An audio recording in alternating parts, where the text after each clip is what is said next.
World number one, Matt Wilkinson, sent to the second round of competition to take on local wild card trials winner Steven Sawyer in a matchup that's classic on paper. Michael February watching Wilco now get the first wave. It's just a quick up and out, so he hands priority to the wild card. Crazy. Isn't that just like that? You could switch it right up. So a quick rotation with priority. Now Wilco's just going to reposition himself a little bit further down the point. Went from 35-minute heats in round one to 30-minute matchups here in round two. Commissioner Kieran Perot hoping to get at least 4 heats done before we call it a day today. So a lot of these surfers will be hoping to extend their campaign here at J-Bay and move on past the opening day competition. Wilco now just a quick step on a wave. Underneath the priority of Sawyer is going to start swinging on his backhand. Big first turn, now down the line. Power jam off the top. Matt Wilkinson straight up vertical, but he loses control. Cool your jets, kiddo. Seems like he is just firing at this moment. I mean, you just see it, almost a little bit antsy, right? Yeah. You backing me on that? I like that. Yeah, slow down, kiddo. Just got to surf 2 good waves, and you'll get through this one. You know, it's think about it. I mean, he's in a position to win a world title, and halfway through the year, you have the right to be a little antsy. I mean, and plus he's so confident in this surfboard, he feels like he can do anything with it. As you watch the replay here, everything looks good right now, but then here, this section, he just went a bit too vertical on the bottom turn. Now next wave setting up for the wild card, Steven Sawyer. Slowing down to pull in, makes one quick section, but looking for more down the line. Late hit off the top, he'll end up sinking on that backside snap. Further down the point is Matt Wilkinson. Wilco frames it up vertically in the pocket, hits it harder off the lip, and he'll sit down. So a scrambly little start to round 2, heat 1. So true. I mean, conditions have changed. I mean, you've got pretty solid rain now, which doesn't really affect it too heavily as we see some live action here. Sawyer deep off the bottom, and he gets clipped again. But, you know, there's a lot more action coming around the corner in shorter interval little ribs. You know, you've got the breeze probably with this squall kind of adding an extra lump in the waves, plus much fuller tide. They all call him Steezy around these parts for that smooth groom style growing up on this right-hand point break. Sawyer now banking one off the top of the section. Big coil up, hits it vertically. Nice groom bottom turn. Now pushing his point down the line. Hits in a backside snap and he'll ride out. Living up to his nickname, pretty darn steezy. Well, good size set wave. And he picks it up down the point knowing that the opportunity has been moved down here with the fuller tide. Not much going in the beginning stages, but there it connects with the lip. And very unique lines, that knock knee backhand style. Nice variety. And then there, arcs it on the closeout section. So it's going to be a pretty good score. He's going to probably move himself into the lead.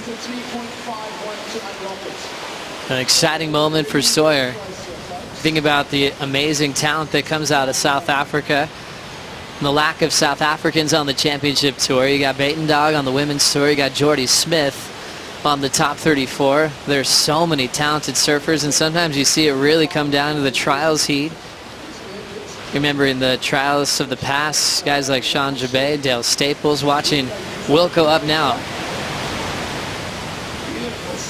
Great timing on the backside snap for the world number one. Aggressive one off the coping. This next section's gonna straighten him out. So back-to-back 2-rangers for Wilco. Needed a 3.51 to take the lead, with the last of Sawyer a 4.0. You know, the only thing that I've seen any difference is that, you know, you talked about the volume through the front end. You know, the way Wilco surfs, he surfs a lot more off that front foot. And so the volume being kind of pushed up into that zone, I think is the slight differences that you would see compared to what Mick is riding. You know, and that's just an observation. I don't even know if it's actually true, but that's what it feels like when I look at his boards. There's just a little bit more foam up front. But again, the same rockers that you would see out of most of the Darren Hanley boards. Still plenty of time in round 2, heat number 1 for the local wild card to try to fight back for the lead as Sawyer has a chance to upset the number 1 in the world. Now watching Wilco get started, trying to improve on a 2.83. He'll end up searching, and he kicks out. Wilco's last, the 5.10, and still under pressure to perform to avoid an elimination. Followed by Toledo taking on Kai Otten, hoping to get to Ace Buchan and Keanu Singh. Wilco up. Snap to carve. Stand on that top half of the wave, and he's out quickly. Looking at this wave setting up for Matt Wilkinson. Carves it off the top, straight up vertical, and he's going to go down. This heat's remaining very interesting with a lot on the line for Matt Wilkinson. To maybe get the wave of your life, Wilco is going to grab this one real quick under the priority of Sawyer. He's got a ton of speed, slams it vertically, a huge turn for Wilco. Hacks it off the top, another big jam in the pocket, and Wilco goes down. Another fall for world number 1. Now Sawyer with a big opportunity. He's going to jam it right in front of Wilco and step off. Well, he drops in, he gets the first turn, and he hooked it back instead of staying down the line, which is interesting to me because, you know, he knows his wave pretty darn well. You would think that he wouldn't want to make that error.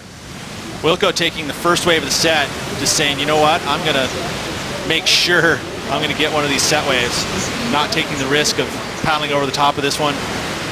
He's going to improve the 2.83, maybe. Very interesting to see what he's up to, working on his equipment as we check out Sawyer with priority needing a 4.48. Clean looking carve for a man that they call Steezy Sawyer around these parts. Fills in the gaps well to get down the line. Now he'll frame it vertically, but he'll slip off. Wow.